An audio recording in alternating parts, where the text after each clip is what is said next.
Garrett Blevins here with a quick mid-workout discussion. Had a long day at work today, so fatigued from that and from the day before.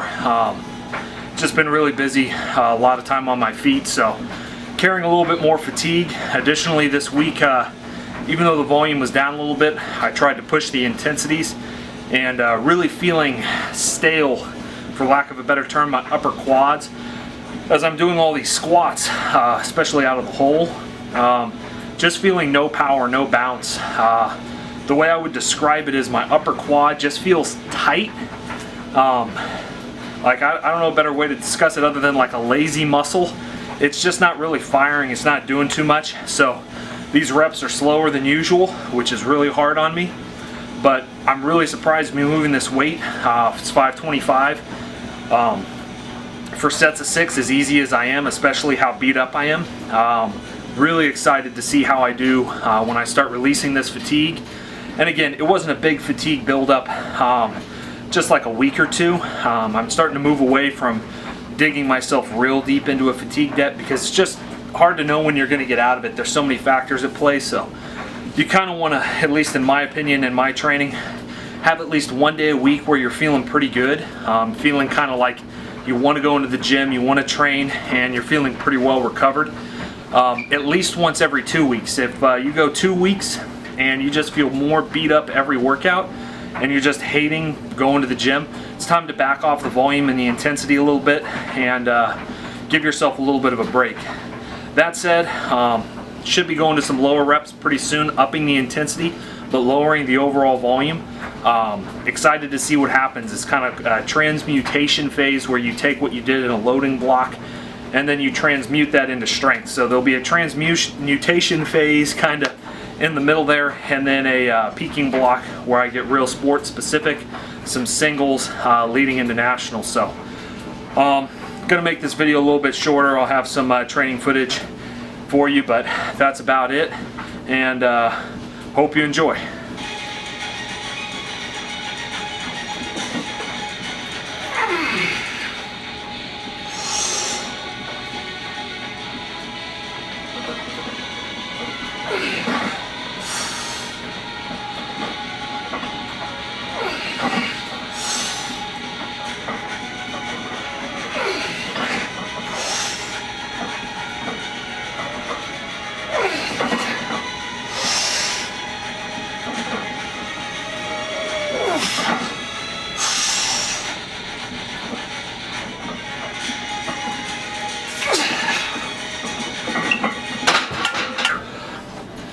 Well, made it through the third set. Wasn't my best, but I think it was better than the second one. Second set of squats was tough because my foot cramped right as I started doing rep 1. I was trying to spread my toes and grip the ground to get 3 points of contact between the big toe, little toe, and the heel. My left foot just cramped up on me, kind of, you know, the one where your toes go like that. So made the second set a little bit harder. I was a little bit less stable. Third set though, I was just tired. Glad that I only had 3 sets today. Moving on to bench now. I'm hoping it's going to move pretty well, but I've been thinking about this because I haven't been doing my usual Bible verse and discussion of how scripture and lifting kind of go together and how a lot of the principles are the same.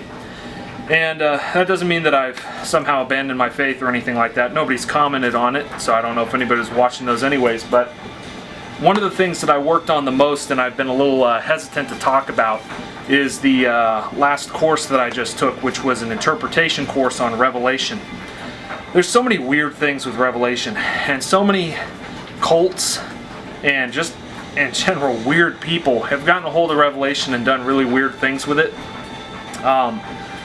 You may be familiar with some of the more popularized interpretations of Revelation, and there have been some movies in theaters. I think Nicolas Cage was in a Left Behind movie, and these ways of reading Revelation, which have been around for quite a while, but especially coming from a movement called dispensationalism, which is where you get a lot of that kind of very predictive readings of Revelation, where when people come to the text, they read it as though it's a prediction of events that are going to happen in a sequential order in the future, usually during a 7-year period. that those sorts of interpretations are fairly recent, but they've really taken over, especially in North America. It's really the only way people know how to read Revelation at all.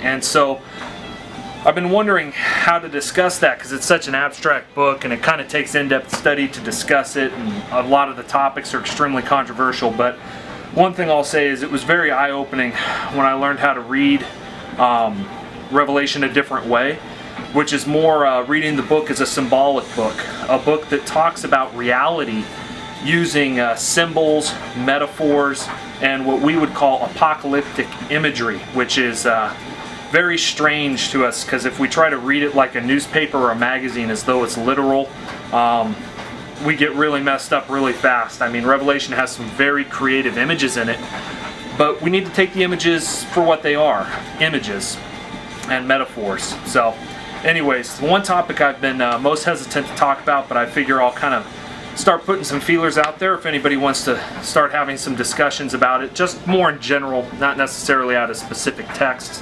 is the practice of nonviolence. A lot of people, and myself included, would always think of ways to avoid nonviolent responses. Like, you know, you go to these crazy hypotheticals where there's this like crazed murderer in your house, and it's, you know, you either shoot them or they're going to kill your family, and most of the time we don't live our lives in those sorts of situations. We live our lives in situations where somebody says something to us when we're walking down the street. For anybody in high school, people talking trash at lunch, or college, I suppose. There's trash talk everywhere, or on the athletics field. In the gym, haters on YouTube, haters on Instagram, haters all over the internet. What is our response in those sorts of situations? And I've been thinking about, you know, what's a nonviolent response to haters and trolls? And I think sometimes it's good advice not to feed the trolls, even with helpful stuff. It depends how weird and oddball their comments are. But if you just have a hater, somebody who's really just against you for some reason, I think a good nonviolent approach is to seek to understand, to seek to listen. The interesting thing about listening is it's a nonviolent mode of communication, because you're not attacking the other person with your ideas. Instead, you're absorbing maybe even their verbal abuse, and trying to understand and listen to them. It's a way of showing love to an enemy or someone who considers themselves your enemy. And that's something that Jesus taught, that we were to love our enemies, that we're to turn the other cheek. That when the Romans would force one of the people of an occupied country, specifically the Jewish people, when the soldiers would force them to carry their gear like an animal, like a mule, for a mile, that they were supposed to go 2 miles. That if anybody came and asked for their shirt, they would give them their coat also. So this is kind of the logic of nonviolence. And I think about that, and I wonder, what if everybody just decided to live that way? You know, wouldn't it be great if we could all just get along? But, you know, if people could listen and seek to understand, be empathetic, I think a lot of the problems that we have would go away. Whether that's just hate on the internet or whether that's global politics. But anyways, I'm interested on other people's perspectives on nonviolence in your actual life, and if you do practice that, what it looks like. Not so much crazy hypotheticals. I do those sometimes, and if you really want to throw those out there, you can, but I think those get away from reality. I think dealing with the concreteness of what we deal with day to day is an important way of seeing nonviolence. I'll probably develop this more in other videos, but I think Revelation, if it presents one thing, and this may be ironic to some people, that Revelation presents that Christians are supposed to be utterly nonviolent. And that may seem strange. There's a lot of war imagery in Revelation, but I think that imagery itself is being used in an ironic way by John. So anyways, I may talk more about specific texts and why I think that, but in any case, if you're watching this, leave some comments below. I'd be interested to see the opinions, whether they're in agreement, disagreement, or just thoughts of people out there in the audience. In any case, probably going to have played some bench footage over this so the video's not 20 minutes long like some of these other ones seem to be. But wherever you're at, I hope you're doing well. Blessings.